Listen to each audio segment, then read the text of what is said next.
Jalalpur Jata super league کے لیے تیاریاں عروج پر۔ بڑی بیٹھک میں بڑے فیصلے ہو گئے۔ جی ایف موٹرز پر 6 ٹیموں کے کپتانوں اور عہدیداران کی بیٹھک۔ معروف سماجی شخصیت مہر بلال پر اظہار اعتماد کرتے ہوئے انہیں ایک بار پھر جلالپور جٹا سپر لیگ کے لیے بطور چیئرمین ذمہ داریاں سونپ دی گئیں۔ مہر بلال نے آنے والے تمام معززین کا شکریہ ادا کیا اور یقین دلایا کہ اپنی سابقہ روایات کو برقرار رکھتے ہوئے انشاءاللہ جلالپور جٹا سپر لیگ کو کامیاب اور یادگار بنایا جائے گا۔ سپر لیگ کے چیئرمین مہر بلال نے مسلم لیگ کاف کے رہنما راجہ رشید احمد جرال کو سرپرستی اعلیٰ جبکہ زین کنٹ کو وائس چیئرمین نامزد کر دیا، تاہم باقی عہدیداران کا اعلان بعد میں کیا جائے گا۔ اس موقع پر کلاچور فالکنز کے چیئرمین قاری قاسم تنویر نقشبندی کا کہنا تھا: بسم اللہ الرحمن الرحیم۔ جس طرح کہ تمام دوستوں کو پتہ ہے کہ جلالپور جٹا سپر لیگ ہر سال کو ہوتی ہے، اس سال بھی انشاءاللہ تعالیٰ بفضل خدا جلالپور جٹا میں سپر لیگ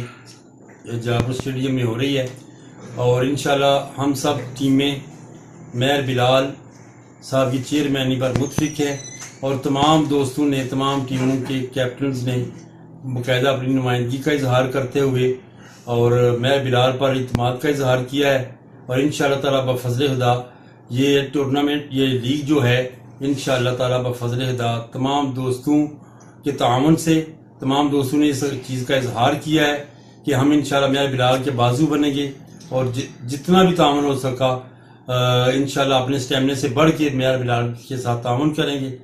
اللہ تبارک و تعالی ہمیں اس پہ استقامت عطا فرمائے، اور مہر بلال صاحب کی سرپرستی میں اللہ تعالی ہمیں اسی طرح کھیلنے کی دعوت۔ بڑی بیٹھک میں جے پی جے گلیڈیٹرز، جے پی جے سٹار، کلاچور فالکنز، جے پی جے چیتا، جے پی جے کنگز اور جے پی جے سلطان سے وابستہ کپتان اور عہدیداروں نے شرکت کی۔ Chairman Jalalpur Jata super league مہر بلال نے اعلان کیا کہ سپر لیگ میں حصہ لینے کے لیے 10,000 روپے انٹری فیس بما گراؤنڈ فیس ہوگی، جبکہ پہلا انعام 1 لاکھ روپے، دوسرا انعام 50,000 روپے کیش اور تیسرا انعام 25,000 روپے کیش ہوگا۔ بڑی بیٹھک میں موجود تمام احباب نے مہر بلال کی کھیلوں کے لیے گراں قدر خدمات پر انہیں زبردست الفاظ میں خراج تحسین پیش کیا۔ پرنس شاہد بھٹا، BB1 نیوز، جلالپور جٹا۔